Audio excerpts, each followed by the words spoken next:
In the year 2008, Fred Figglehorn was the hottest thing on the internet website YouTube. He was the first user to get over 1 million subscribers. He was the golden boy of the world's biggest video sharing site.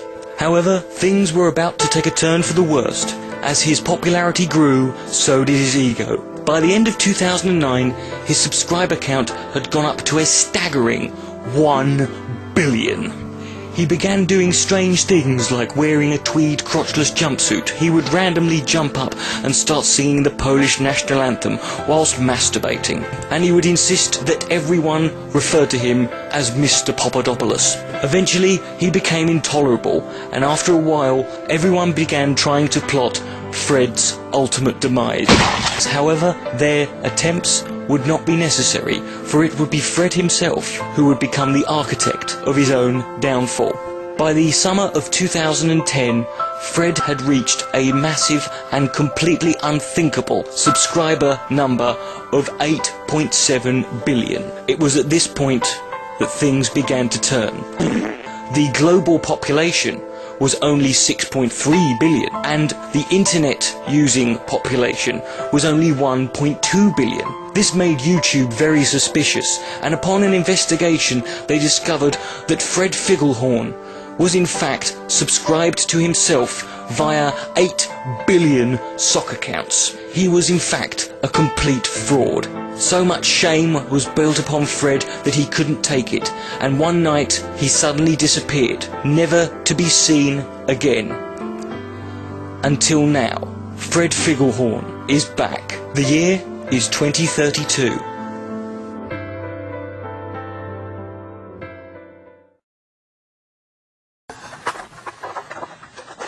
Still works. It works. What? I've done this for so long.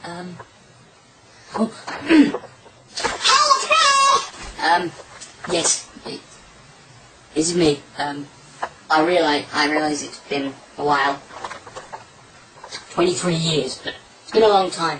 Now, I suppose you probably all want to know where I've been back when all the stuff happened.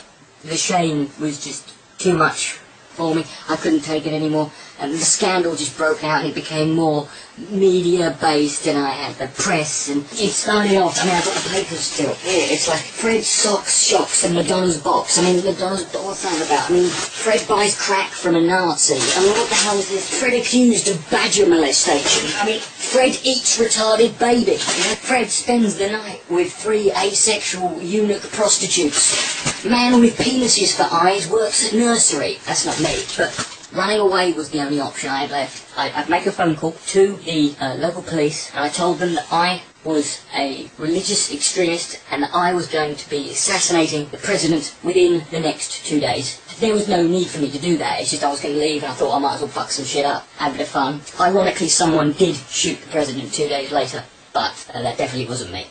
I decided the best thing to do would be to go to Mexico, because I live 2 miles from the border. I could walk that in a couple of hours. So I just threw some stuff in a rucksack and left the house, turned left, heading toward the Mexico border.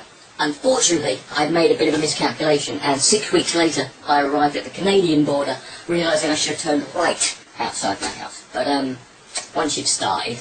So I arrived and entered Canada, and I was deported within 6 hours, because they found out I was vaguely interesting, and that wasn't what they wanted in Canada. I was taken to the Canadian immigration headquarters, shed, really. They asked me for details, and I thought, well, if I lie, end up somewhere else. So I told them that my name was Ahmed Osama Kaboom. I was 32, and I live in Sao Paulo with my wife, Deirdre. Unfortunately, they didn't take me to Brazil. They took me to a mental institution, because I had been deemed to be dangerous insane. The words they used, penetrating dead children level. It was a long 4 years, particularly if you had to share a room with a man called Nigel, a chronically obese psychotic who heard voices that he believed was Spandau Ballet telling him what to do. All they were telling him to do every day was to eat as much of his own shit as possible.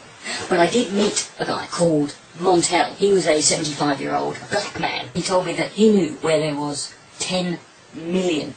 It was hidden in a sewer in Cambodia, and he would be happy to tell me where it was. Then he said, in return, I had to give him oral sex on the knob, cock on the dick, on the area, twice a day for a year. It's a true gambit of emotions I went through there. Sorry, but blowing Montel's genitals was not really worth any money, you know.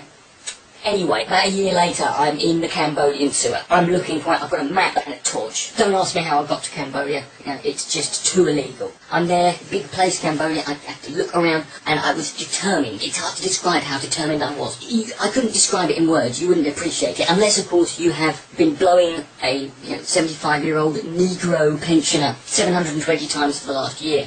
You know, it becomes easier, but, you know. And so I just determined. I kept looking and looking. I was going to find it. About a month later, there it was. It came to me. It hit me. Right there. The old bastard lied. There was no fucking money. He was using me. And I was there, covered in mostly paedophile shit. I had no money. I had acquired a skill within the last year, and I thought I could use that. I became one of the higher rate homosexual prostitutes of Cambodia. I made enough money to make sure that within 6 months I had a full-blown meth addiction. I had a bit of an episode, and 3 days asleep I woke up by a horrible sensation, horrible pain, and it turned out I had wandered into a zoo and gone into the elephant enclosure. They were very horny while I was passed out. One of the more aggressive and not very chivalrous male elephants fingered my anus. And I required, I think it was 18,412 stitches. It basically just glued me back together, and I needed to get out. And I found a man who would get me out. He said he could get me smuggled out of the country via airplane for only 300 million Vietnamese dong. And I ended up in an airport late at night, thinking I'm going in the cargo hold. No. He gaffer taped me to the underside of the airplane. How the fucking pilot didn't see me, I never know. And I landed safely after 18 hours in the ocean. We crashed. I was captured by Lebanese terrorists who tied me to a radiator. Apparently it was a Terry Waite reunion. It was okay. It was 7 years flew by. I mean, there was one point when they did stick a Kalashnikov in my pee hole, and they shot me 27 times, and it burst all my stitches. So I came back. I was watching my videos, my old videos from a little brother. Fred goes to the dentist. Fred jumps up and down and goes, no. They're shit. They're fucking shit. No wonder I had to fucking sock account myself. What wanted to do? Fred fucks the milkman. Fred gets molested by his uncle. Fred sets fire to a fucking nursing home. Google, YouTube wouldn't let me. Well, you can't stop me now, can you? Oh no, it's no more than cutesy ADHD. No, this is angry, pissed off, worn out, male prostitute, meth addicted, ripped anus, bestiality enthusiast, Fred Ficklehorn.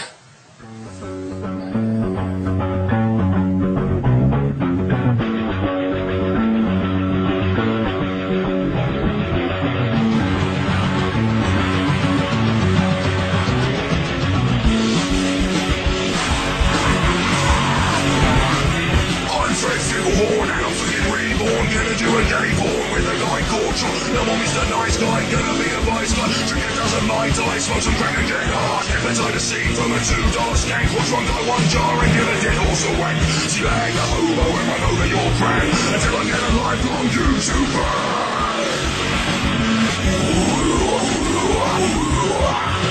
Oh yes, who am I? I'm Fred Ficklehorn, your one gives me the horn. I'm gonna fuck a till dawn, leave her soul torn. Magic like David Blaine, I'm completely insane. Pedophile, bloodstained, chicken piss and chocolate rain. Don't fuck with me, cause you're gonna get shot when you wake up and find that I'm eating your cock bone. Ya own ya, drug you with pneumonia.